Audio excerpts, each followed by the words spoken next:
سے زیادہ صبر کرنا پڑتا ہے چرواہے کو. یہ تگے بکری ایک درخت سے کھا کر منہ نہ ہٹا لے، چرواہا انتظار میں کھڑا رہتا ہے. یہ حکمت تھی کہ ان سے بکریاں چرواؤ، پہلے ان سے بکریاں چرواؤ. سب سے زیادہ سخت اور ظالم فرعون، اس کی طرف دعوت دینے کے لیے بھیجنا تھا. ان سے پہلے بکریاں چروائیں.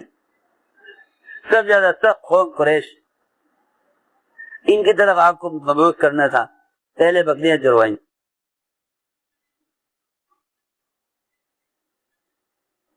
کیونکہ میں نے عرض کیا کہ یہ کام بڑے صبر کا کام ہے، یہ کام بڑے صبر کا کام ہے، یہ کام بڑے صبر کا کام ہے، انتقام کا کام نہیں ہے. جن کے دلوں میں انتقام کا جذبہ ہوتا ہے ان کا دل صبر سے خالی ہوتا ہے، ان کا دل صبر سے خالی ہوتا ہے.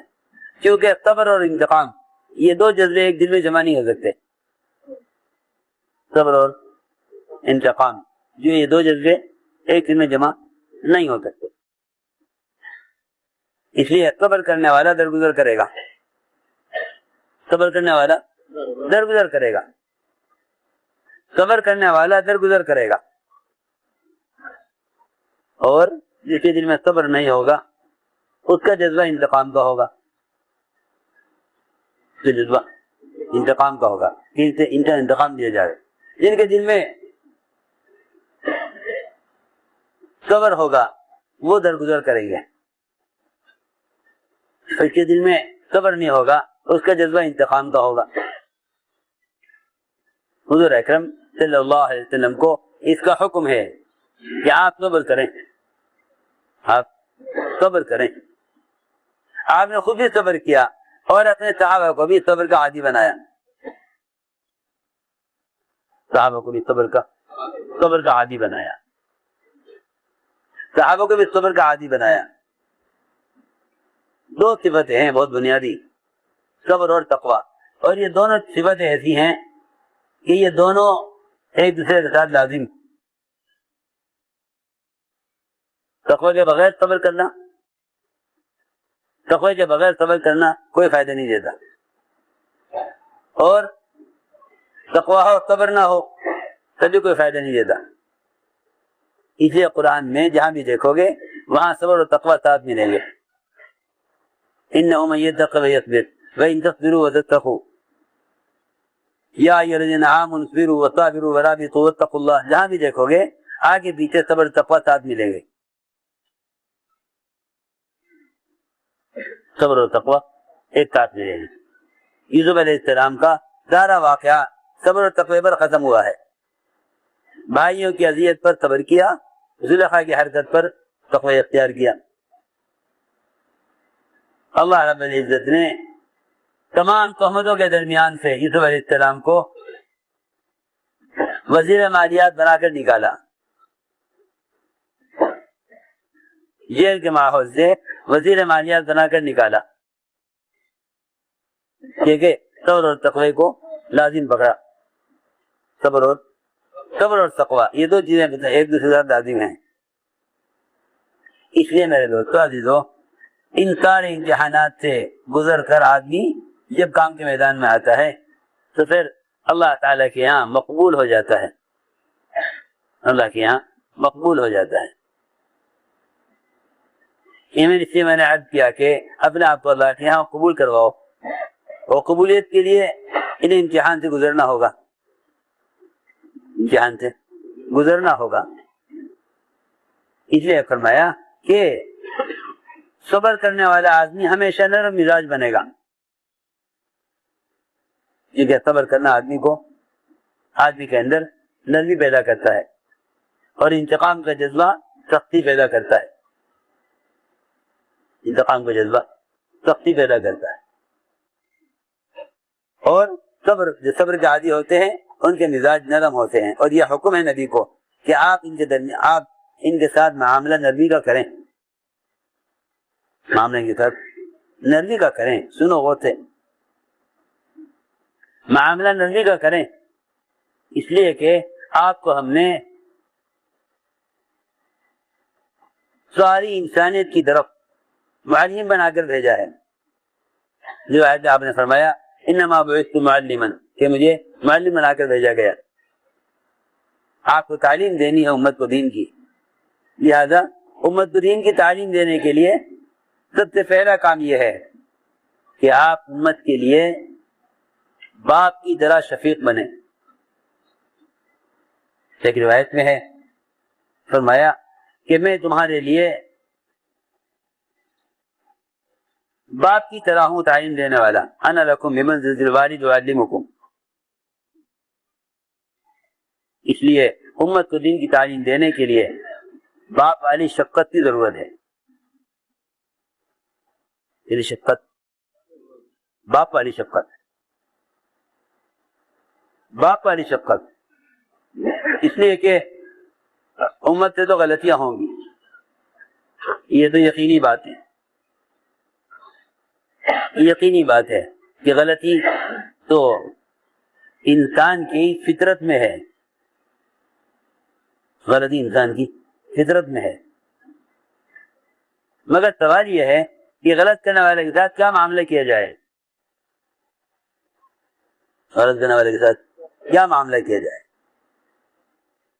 لوگ سمجھتے ہیں کہ سزا تربیت کا ذریعہ ہے، حالانکہ حدود جو ہے نا، حدود، زنا کی حد، شراب کی حد، چوری کی حد، یہ طہارت کے لیے ہیں، یہ طہارت کے لیے ہیں، گناہ سے پاک ہونے کے لیے، نہ کہ سزا کے لیے، نہ کہ سزا کے لیے۔ حدود جو فرض ہیں ان کا قائم کرنا بھی طہارت کے لیے ہے، ان کا قائم کرنا طہارت کے لیے، میری بات توجہ چاہے گی ذرا، حدود کا قائم کرنا طہارت کے لیے ہے۔ ایک آدمی سے چوری ہو گئی، اس نے آ کر اپنا ہاتھ پیش کر دیا آپ کے سامنے، کہا کہ میرا ہاتھ کاٹ دیجیے، کیوں کہ مجھ سے چوری ہو گئی۔ جب اس کا ہاتھ کٹ کے گرا تو اس نے اس ہاتھ کی طرف، کٹے ہوئے ہاتھ جو پڑا ہوا تھا اس سے اشارہ کر کے کہا کہ اللہ تیرا شکر ہے کہ یہ ہاتھ میرے جسم سے الگ ہو گیا، ورنہ یہ ہاتھ مجھے جہنم میں لے کے جاتا، یہ ہاتھ مجھے، اس ہاتھ کے کٹنے نے مجھے اس گناہ سے پاک کر دیا، ہاتھ کٹنے نے مجھے گناہ سے پاک کر دیا، ورنہ یہ ہاتھ مجھے جہنم میں لے کر جاتا۔ تو اللہ کا شکر ادا کیا، ہاتھ کٹتے ہی، ہاتھ کٹتے ہی اللہ کا شکر ادا کیا، اے اللہ تیرا شکر ہے کہ یہ ہاتھ میرے جسم سے الگ ہو گیا۔ میں نے عرض کیا حدود طہارت کے لیے ہیں، حدود طہارت کے لیے ہیں، حدود طہارت کے لیے ہیں۔ ایک آدمی زنا ہوا، اس کو رجم کیا گیا، رجم کیا گیا، تو کسی صحابی نے دوسرے سے کہا کہ دیکھو تو صحیح کتے کی طرح رجم کیا جا رہا۔ آپ نے فرمایا کہ میں دیکھ رہا ہوں کہ یہ تو زنا کرنے والا جنت کی نہروں میں نہا رہا ہے، جنت کی نہروں میں ہے، تو میں دیکھ رہا ہوں اپنی آنکھوں سے کہ وہ رجم کیا گیا اور جنت میں داخل ہو گیا، جنت میں داخل ہو گیا۔ تم نے تو غیبت کی ہے، اس کا تو اللہ کیا حساب ہوگا، تم نے جو غیبت کی ہے اس کا تو اللہ کے یہاں تم سے سوال ہوگا، تم سے سوال ہوگا اس بارے میں۔ لیکن جس کی تم نے غیبت کی ہے، زنا کرنے والے کی، وہ رجم ہو کر جنت کی نہروں میں غوطے کھا رہا، یہ فرمایا روایت کہ وہ جنت کی نہروں میں غوطے کھا رہا۔ میں نے عرض کیا کہ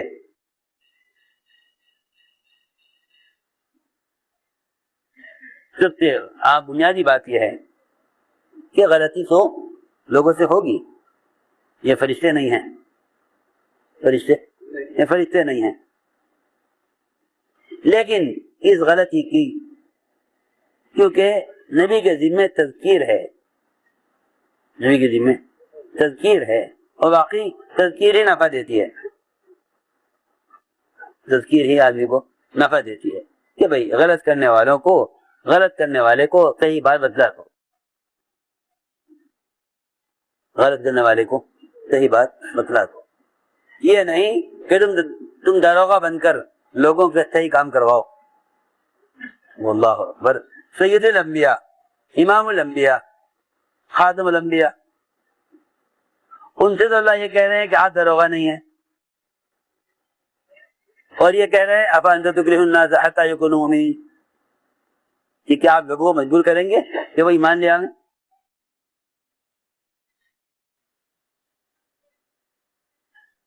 آپ لوگوں کو مجبور کریں جب وہ ایمان لے آئیں؟ یا آپ کوئی داروغہ ہے ان پر کہ آپ ان سے صحیح کام کرائیں؟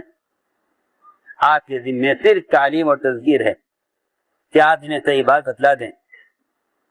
اسے میں نے عرض کیا کہ صبر کرنے والا برداشت کرے گا، انتقام لینے والا برداشت نہیں کرے گا۔ آپ صلی اللہ علیہ وسلم نے اپنی مسجد میں پیشاب کرنے والے کے ساتھ کیا معاملہ کیا؟ غلطی ہوئی، ایک آدمی نے مسجد میں پیشاب کر دیا، صحابہ دوڑے روکنے کے لیے، صحابہ دوڑے روکنے کے لیے فرمایا چھوڑ دو اس کو، پیشاب کرنے دو، اس کو چھوڑ دو، پیشاب کرنے دو۔ حالانکہ تھوڑا پیشاب کرتا مسجد میں تو مسجد تھوڑی ناپاک ہوتی، زیادہ پیشاب کرے گا تو زیادہ ناپاک ہوگی۔ اب تک تو انجانے میں کر رہا تھا، اگر نہیں روکے گے تو جان کر کرے گا۔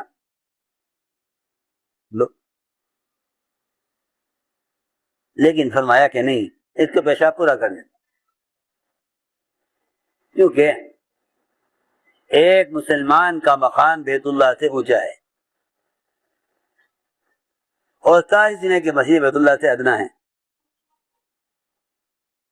ایک آدمی اگر مسجد میں پیشاب کر گیا تو آسان بات یہ ہے کہ اس کو تو مسجد کے آداب اور مسجد کا مقصد بتا دیا جائے اور ایک ڈول پانی کا باہر کا مسجد کو پاک کر دیا جائے، نہ کہ اس کے خلاف کوئی محاذ قائم کیا جائے۔ صحابہ دوڑے روکنے کے لیے فرمایا چھوڑ دو اس کو، پیشاب کرنے دو، پیشاب کرنے دو، پورا پیشاب کیا۔ اسے بلا کر سمجھایا کہ مسجد پیشاب پخانے کے لیے نہیں ہے، مسجد تو ذکر و عبادت اور تلاوت و نماز اور باقی تعلیم و تعلم کی جگہ ہے، مسجد پیشاب کرنے کی جگہ نہیں ہے۔ اس سے فرمایا، اس کے تو یہ کہا اور صحابہ سے فرمایا ایک ڈول پانی کا بہا دو، مسجد پاک ہو جائے گی۔ ہماری سب سے بڑی کمی یہ ہے کہ جس گناہ کرنے والے کو ہم دیکھتے ہیں اس کو گناہ سے روکنے کا ایسا طبیعت پر تقاضا ہوتا ہے، ایسا طبیعت تقاضا ہوتا ہے کہ خود گناہ سے روکنے والا اس سے بڑے گناہ کے اندر مشغول ہے، لیکن اس سے زیادہ تقاضا دوسرے کو اس گناہ سے روکنے کا ہے۔ بہت سے لوگ ایسے ہوتے ہیں جو خود کبائر کے اندر مبتلا ہیں لیکن دوسروں کو صغائر سے روکنے میں پوری قوت لگا دیتے ہیں۔ میری بات یاد رکھو، منکر سے روکنا، کسی کو منکر سے روکنا، یہ منکر سے روکنے کا طریقہ یہ ہے کہ اس کو منکر بتلا دیا جائے کہ بھئی یہ منکر ہے۔ منکر سے روکنا، منکرات کی تعلیم دینے کے لیے کہ یہ منکر ہے، معروفات پر لانا معروفات کی تعلیم دینے کے لیے ہے۔ اصل میں منکر کے ماحول کو بدلنے کے لیے ماحول سے لڑنا نہیں ہے، ماحول سے لڑنا نہیں ہے۔ اس زمانے میں لوگوں کا مزاج ہی بن گیا کہ وہ منکر کو بدلنے کے لیے منکر کرنے والوں سے لڑائی کرتے ہیں. اگر یہ نہیں مانو گے تو ہم تم سے لڑیں گے. حالانکہ منکر کو بدلنے کے لیے ماحول کا بدلنا اصل ہے. منکر کو ختم کرنے کے لیے ماحول کو بدلنا اصل ہے. اس لیے فرمایا کہ منکر کرنے والے کو معروفہ بتلا دیے جائیں. حضور اکرم صلی اللہ علیہ وسلم نے سب سے پہلی بات تو آپ کی یہ تھی کہ آپ غلطی کرنے والے کو صحیح بات بتا دیا کرتے تھے. مواخذہ نہیں ہے، ہمارا مذاکرہ ہے. غلطی کرنے والے کے ساتھ کا مواخذہ نہیں ہے بلکہ مذاکرہ ہے.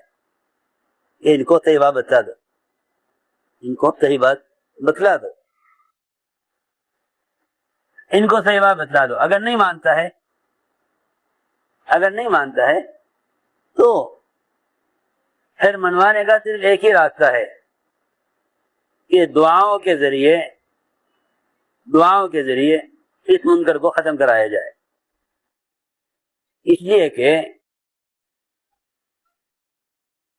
منکر سے روکنے کے 3 درجے ہیں. منکر سے روکنے کے 3 درجے ہیں. جہاد کے بھی 3 درجے ہیں. منکر سے روکنے کے بھی 3 درجے ہیں. پہلا درجہ یہ ہے کہ آپ منکر کے ماحول کو ہاتھ سے بدلیں. دوسرا درجہ ہے کہ آپ منکر کے ماحول کو زبان سے بدلیں. لیکن اگر ہاتھ اور زبان سے منکر آپ نہیں بدل سکتے تو آپ ہاتھ سے بھی چھوڑ دیں، زبان کو بھی چھوڑ دیں. پھر تیسرا آخری درجہ یہ ہے کہ آپ اس منکر کو اپنے دل سے بدلیں. اپنے دل سے بدلیں. کیا مطلب دل سے بدلیں؟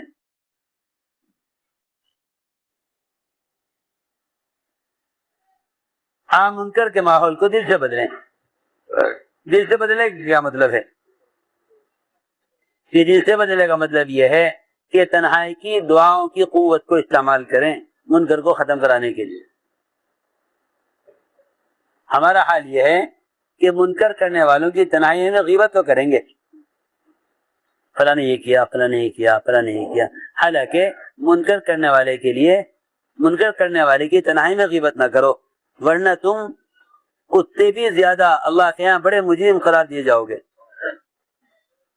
کیونکہ منکر کرنے والا اتنے بڑے گناہ نے نہیں، اتنے بڑے گناہ نے منکر کرنے والے کی غیبت کرنے والا ہے.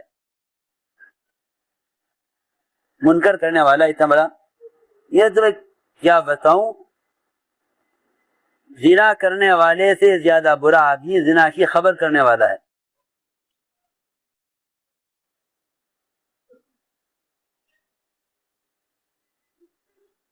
کیونکہ زنا اتنا بڑا منکر نہیں، اتنا بڑا منکر غیبت ہے. غیبت زنا سے بڑا منکر ہے. صحیح حدیث میں ہے اشد من الزنا، کہ غیبت زنا سے زیادہ شدید ہے. وجہ یہ بھی ہے کہ زنا کی اللہ کے ہاں توبہ ہے، زنا کی اللہ کے ہاں معافی ہے، لیکن غیبت کی معافی اللہ کے ہاں نہیں ہے. تو بجائے لوگ تنہائیوں میں غلط کرنے والوں کے لیے دعائیں مانگنے کے، تنہائیوں میں ان کی غیبتیں کرتے ہیں. حالانکہ جس آدمی کو زبان اور ہاتھ کے استعمال سے منکر کو نہ بدل سکے، وہ اس کو چاہیے کہ منکر کو بدلنے کے لیے دل کو استعمال کرے. فَلْيُغَيِّرْهُ بِقَلْبِهِ إِن لَّمْ يَسْتَطِعْ فَبِلِسَانِهِ إِن لَّمْ يَسْتَطِعْ فَبِقَلْبِهِ. اسے حضرت فرماتے تھے کہ جہاد کے بھی 3 درجے ہیں. حضرت فرماتے تھے جہاد کے 3 درجے ہیں. ہاتھ سے جہاد، زبان سے جہاد، اور آخر میں دل سے جہاد. اور یہ بات سب کے ذہن میں رہے کہ اگر دل سے جہاد نہیں کر رہا ہے تو پھر ایمان سے دل خالی ہو چکا ہے. اس لیے حدیث میں فرمایا سب سے کمزور ترین ایمان، سب سے ضعیف ایمان اس شخص کا ہے، سب سے زیادہ ضعیف ایمان اس شخص کا ہے جو منکر کو دل سے بدلے، جو منکر کو دل سے بدلے، اس کا ایمان سب سے زیادہ کمزور، سب سے ادنا درجے کا ایمان اس شخص کا ہے جو منکر کو دل سے بدلے۔ وذالک اضعف الایمان، بعض روایتوں میں ہے کہ اگر وہ دل سے اس منکر کو نہیں بدلتا ہے، اگر وہ دل سے اس منکر کو نہیں بدلتا ہے تو فرمایا کہ پھر اس کے دل میں رائی کے ذرے کے برابر بھی اس کے دل میں ایمان نہیں ہے، پھر دل میں ایمان نہیں۔ تو میں نے عرض کیا کہ غلط کرنے والوں کے ساتھ کیا معاملہ کیا جائے، غلط کرنے والے کے ساتھ کیا معاملہ کیا جائے۔ حضور اکرم صلی اللہ علیہ وسلم بڑی سے بڑی غلطی کر جانے والوں کے ساتھ سب سے پہلا معاملہ آپ کا یہ ہوتا تھا کہ آپ اس کے ساتھ نرمی اور شفقت کا معاملہ فرماتے اور درگزر فرماتے، کیا کہتے درگزر کرتے تھے، درگزر فرماتے اور غلطی کرنے والے کے عذر کو قبول کرتے، غلطی کرنے والے کے عذر کو قبول کرتے۔ حاتب بن ابی بلتعہ رضی اللہ تعالی عنہ، انہوں نے مکے والوں کو خبر کر دی، مشرکین کو، کہ حضور اکرم صلی اللہ علیہ وسلم تم پر حملے کی تیاری کر رہے ہیں۔ یہ بہت بڑی غلطی ہے، یہ بہت بڑی غلط، بہت بڑی غلط۔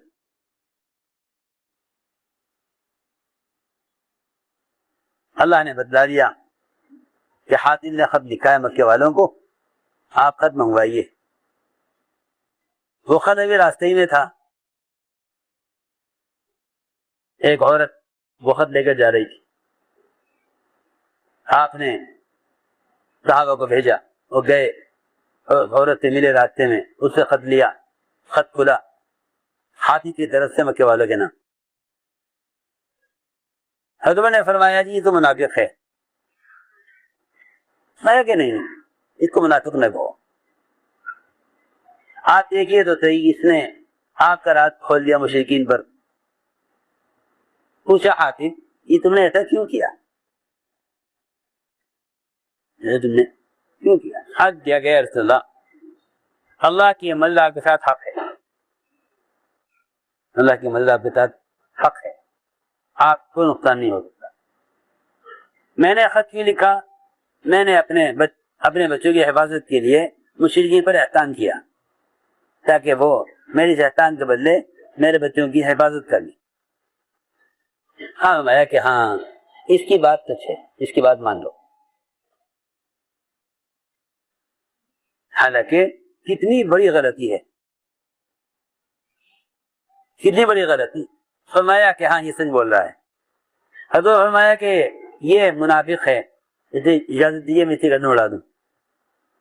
فرمایا کہ عمر تم اس لیے قدر کرنا چاہتے ہو حالانکہ یہ تو بدری صحابی ہیں، حالانکہ بدری صحابی، سوچنے کی بات ہے، بہت عام بات کر رہا میں۔ ہمارا حال یہ ہے کہ نہیں جی ہمیں اطمینان نہیں ہے، ان کی غلطی کا اعتراف کرنے پر ہمیں اطمینان نہیں ہے۔ سنو وہ تھے، ہمیں اطمینان نہیں۔ ایک صحابی نے ایک کافر کا پیچھا کیا،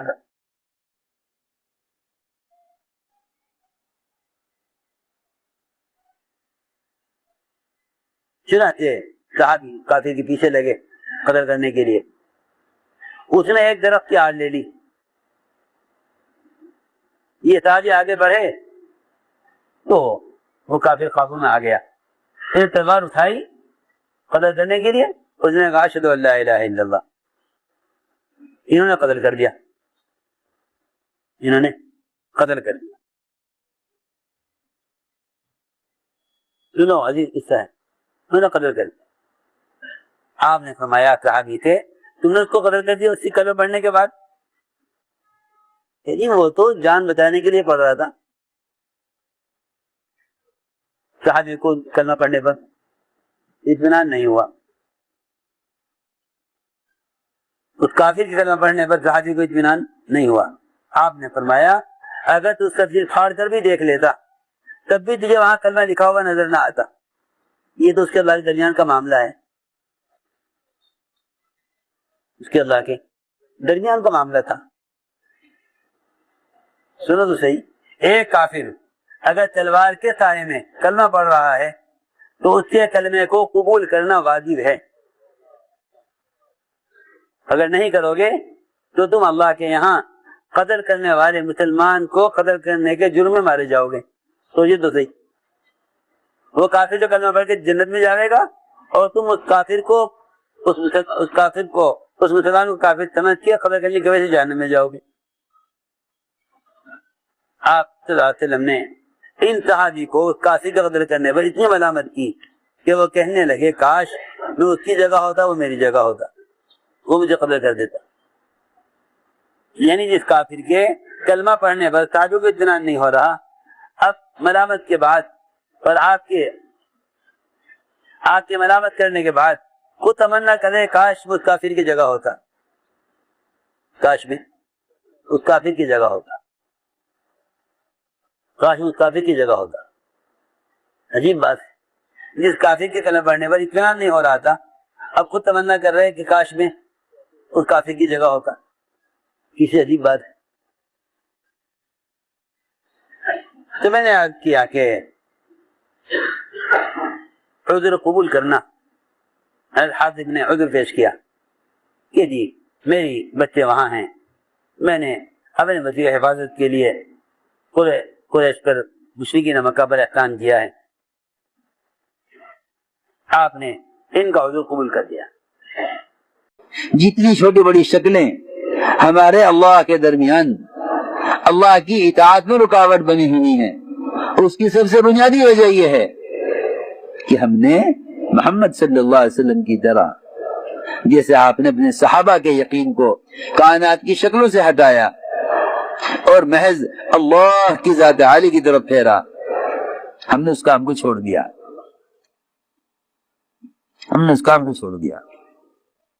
ابراہیم علیہ السلام نے ہر شکل کا انکار کیا، انکار کرتے چلے گئے، نمرود نے حکومت نے راشن بند کر دیا، ہمیں کہو رزاق تو ہم تمہیں راشن دیں گے، یوں کہو ہم پالنے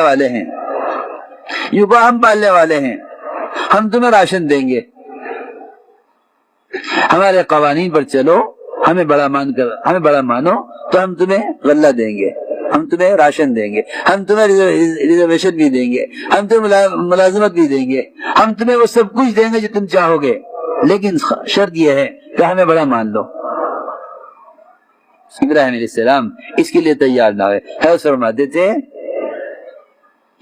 اگر آزر کی بات مان لیتے تو اور اگر نمرود کو بڑا مان لیتے تو شاید باپ کی جگہ وزیر بن جاتے۔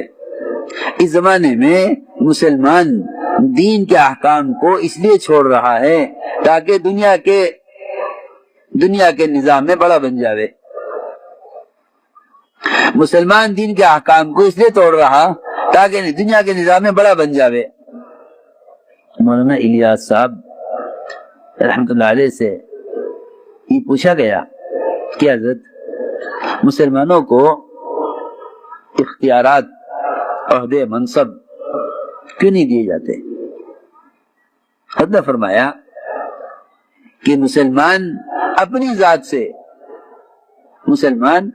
ذات سے اللہ کے جن احکام کے پورا کرنے کا اختیار اور قوت اور استطاعت رکھتا ہے، نماز ہے، روزہ ہے، ذکر تلاوت ہے، اعمال صالحہ ہیں، سچ بولنا ہے، جھوٹ سے بچنا ہے، اس کے اپنے عادت سے متعلق اعمال، اس کی زبان، اس کی شرمگاہ، اس کے کان، اس کی آنکھ سے متعلق احکام، عبادات کی لائن کے احکام جو اس کے بدن سے متعلق ہیں۔ فرمایا کہ جب یہ ان احکام کو پورا نہیں کرے گا جس پر اللہ نے اس کو اختیار دیا ہوا ہے تو اللہ رب العزت اس کو وہ نظام اس کے حوالے کیسے کر دیں جو اس کے اختیار سے باہر ہے، اس کے اختیار سے باہر ہے، ویسے کیسے مل جاوے؟ میں نے عرض کیا کہ ابراہیم علیہ السلام ساری شکل کا انکار کرتے چلے گئے، ادھر نمرود نے راشن بند کر دیا کہ ہمیں بڑا مان لو، ہم تمہیں غلہ دیں گے۔ اللہ کی شان، وہاں تو خیال یہ تھا کہ زمین سے غلہ ملتا ہے، پھر وہ غلہ جو زمین سے نکلتا ہے وہ نمرود کے قبضے میں رہتا ہے۔ اللہ تعالی نے ابراہیم علیہ السلام کو اپنے تعارف کے لیے شکلوں کے بغیر حاجت کو پورا کرا کے دکھلایا۔ اللہ تعالی نے ابراہیم علیہ السلام کو اپنا تعارف کرانے کے لیے آگ کے بجھانے میں جبرائیل اور پانی کے فرشتوں کے بغیر اپنے امر سے آگ کو ٹھنڈا کرا کے اپنا تعارف کرایا۔ وہ تو جو اللہ تعالی سے ہونے کی طرف قدم اٹھاتا ہے نا، اللہ تعالی اس پر اپنی ذات سے ہونا کھولتے ہیں، اور جو قدم اٹھاتے ہیں اس کے غیر کی طرف، اسباب کی طرف، حکام کی طرف، دنیا کی مادی شکلوں کی طرف، ان پر اللہ کی ذات عالی سے ہونا کھلتا ہی نہیں ہے۔ اصل بات یہ ہے، اگر مسلمان کائنات کی شکلوں سے ہونے کا یقین رکھے تو اللہ کی ذات سے ہونا ان پر کھلے گا نہیں۔ ابراہیم علیہ السلام نے ہر شکل کا انکار کر دیا، اس نے کہا میں غلہ بند کر دوں کہ کر دو، اللہ رزاق ہیں، ہم جو اس کا تمہارے رزاق ہونے کی نفی کر رہے وہی خامخواہ تھوڑی کر رہے۔ اللہ کی شان، جو مٹی گھر میں مرمت کی لا کر رکھی گئی تھی، جو مٹی گھر میں مرمت کی لا کر رکھی گئی تھی، کیا آپ یہ کہیں کہ اللہ کی قدرت یہ ہے کہ مٹی میں دانے کو ملایا جائے گا، پھر مٹی جو ہے وہ دانے کو اگاوے گی، مٹی میں دانے کو ملایا جائے گا پھر یہ مٹی دانے کو اگاوے گی؟ میں کیا عرض کروں، ہم کہتے ہیں کہ یہ ہے اللہ کی قدرت،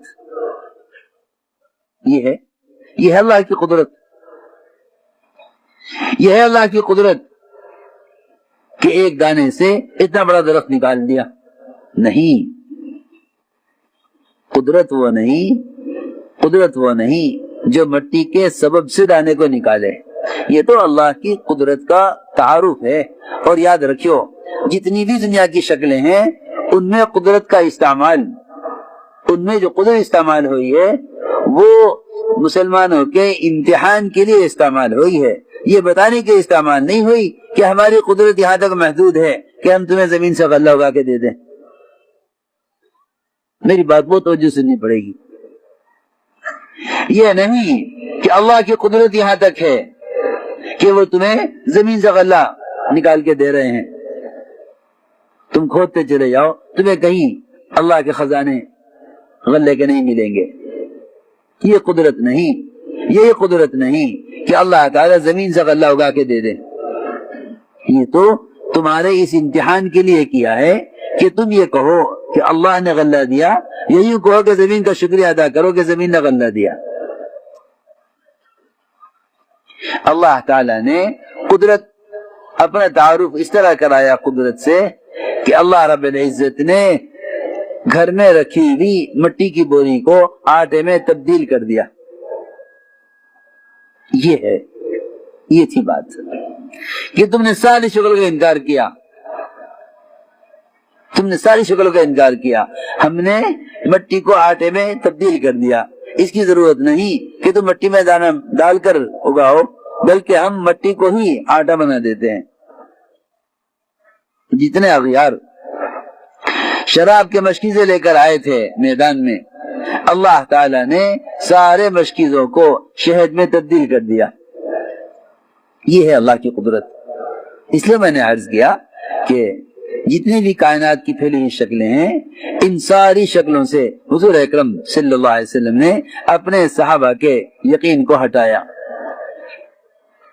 حدیبیہ کی راتیں بارش ہوئی، آپ نے فرمایا جو یوں کہے گا کہ بارش فلاں ستارے کی وجہ سے ہوئی، وہ اللہ کا انکار کرنے والا اور ستاروں پر ایمان رکھنے والا ہے.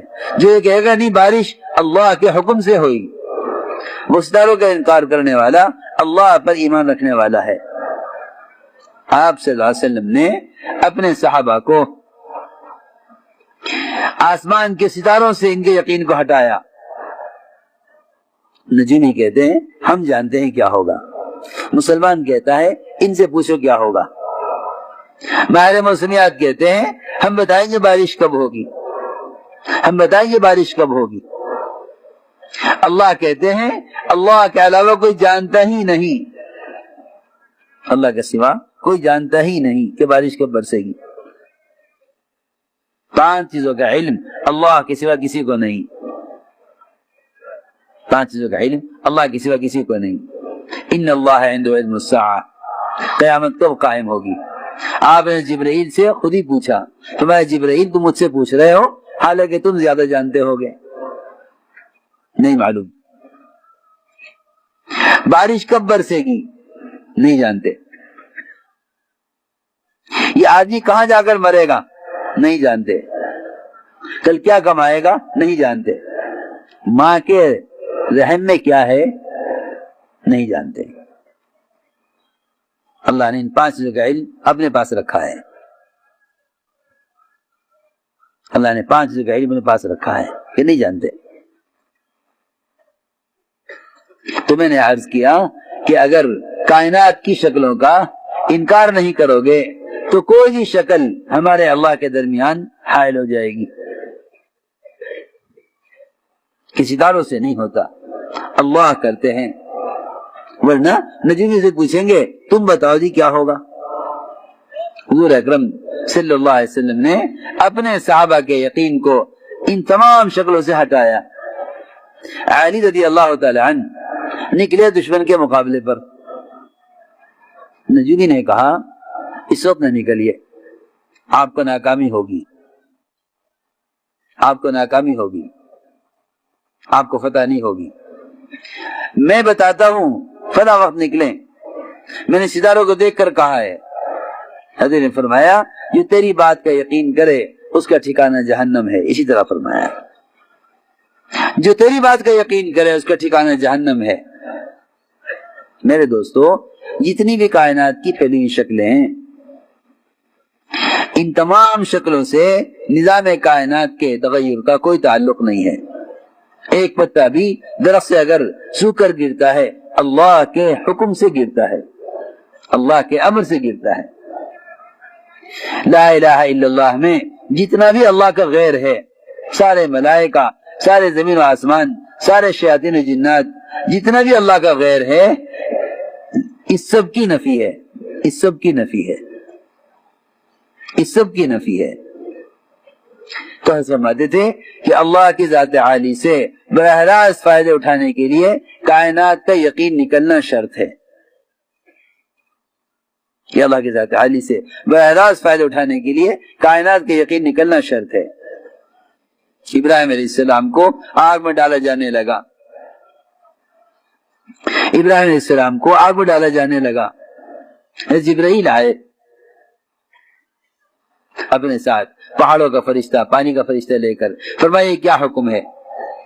یہ آنا اس امتحان کے لیے تھا، یہ آنا اس امتحان کے لیے تھا کہ ان سے ہونے کا یقین ہے یا براہ راست ہماری ذات سے ہونے کا یقین ہے. ابراہیم علیہ السلام نے صاف انکار کر دیا. اما الیک فلا، ہمیں آپ کی حاجت نہیں ہے. صاف انکار کر دیا، ہمیں آپ کی حاجت نہیں ہے. اللہ تعالیٰ نے آگ کو اپنے حکم سے ٹھنڈا کیا، اپنے امر سے ٹھنڈا کیا. میں اس لیے عرض کر رہا جتنی بھی کائنات کی شکلیں ہیں نظام کائنات کا کائنات سے کوئی تعلق نہیں. نظام کائنات کا تعلق براہ راست خالق کائنات سے ہے. نظام کائنات کا تعلق براہ راست خالق کائنات سے ہے. نظام کائنات سے کائنات کا کوئی تعلق نہیں ہے، کوئی تعلق نہیں ہے. ساری دنیا کا سائنس اور ساری دنیا کی مادی تعلیمات یہ مسلمان کو یہ پڑھا رہی ہیں کہ کائنات میں ایک چیز پیش آئے گی وہ دوسری چیز سے پیش آئے گی. جب یوں ہوگا تو یوں ہوگا، جب یوں ہوگا تو یوں ہوگا. میں نے عرض کیا کہ 5 چیزیں ہیں جن کا اللہ نے علم اپنے پاس رکھا. ان اللہ عنده علم الساعہ، قیامت اللہ جانتے کب قائم ہوگی. کیوں چھپایا گیا؟ تاکہ تم میں سے ہر ایک عمل میں اس خوف سے لگا رہے کہ نہ جانے کب قیامت قائم ہو جاوے، کب عمل کا وقت ختم ہو جاوے. اگر یوں بتا دیتے اتنی مدت کے بعد قیامت قائم ہوگی تو اس سے پہلے لوگ عمل کر کے اپنے آپ کو سنبھال لیتے، سنبھال لیتے. اچانک آ جائے گی، اچانک آ جائے گی. آپ نے فرمایا انا والساعۃ کہاتین، کہ میں اور قیامت ایسے آئے ہیں ساتھ ساتھ، قریب قریب. اکاد اخفیہا لتجزا کل نفس بما تسعی، کہ اللہ نے چھپایا ہے قیامت کو اس لیے تاکہ ہر ایک کو اس کی کوشش کا پورا بدلہ دیا جائے. میرے دوستو عزیزو، دوسری بات میں نے عرض کی کہ بارش کب برسے گی. ماہر موسمیات کہتے ہیں کہ بارش ہوگی. ہم گئے حج میں، وہاں اخبار میں آ گیا کہ حج میں سخت طوفان آئے گا، بہت خطرناک بارش ہوگی اور بڑا زبردست سیلاب آئے گا. کہ جی اخبار کی خبر ہے. ہم نے کہا کہ ہم تو نہیں مانتے اس کو، قرآن تو یہ کہتا ہے کہ اللہ کے غیر کو نہیں معلوم کہ بارش کب برسے گی، اور یہ کہہ رہے کہ ہمیں معلوم ہے. یہ کیسے ہو سکتا ہے؟ بہت سے حج ہی نہیں کیا، بہت سے حج ہی نہیں کیا کہ سیلاب آئے گا. ہم نے عرض کیا، حضرت فرماتے تھے کہ تم اللہ کے غیر کے دعووں کو جھٹلایا کرو تو اللہ تعالیٰ غیروں کو تمہارے سامنے جھوٹا کر کے دکھلاویں گے. تم غیروں کو جھٹایا کرو اللہ کے مقابلے میں تو اللہ غیروں کو تمہارے سامنے جھوٹا کر کے دکھلاویں گے. پورا حج ہو گیا، سنت کے مطابق مینا کا قیام ہوا، ایک قطرہ بھی بارش کا نہیں برسا، ایک قطرہ بھی نہیں. منہ چھپائے پھرے کہ ہم نے دعویٰ کیا تھا بارش ہوگی، ایک قطرہ بارش کا نہیں آیا.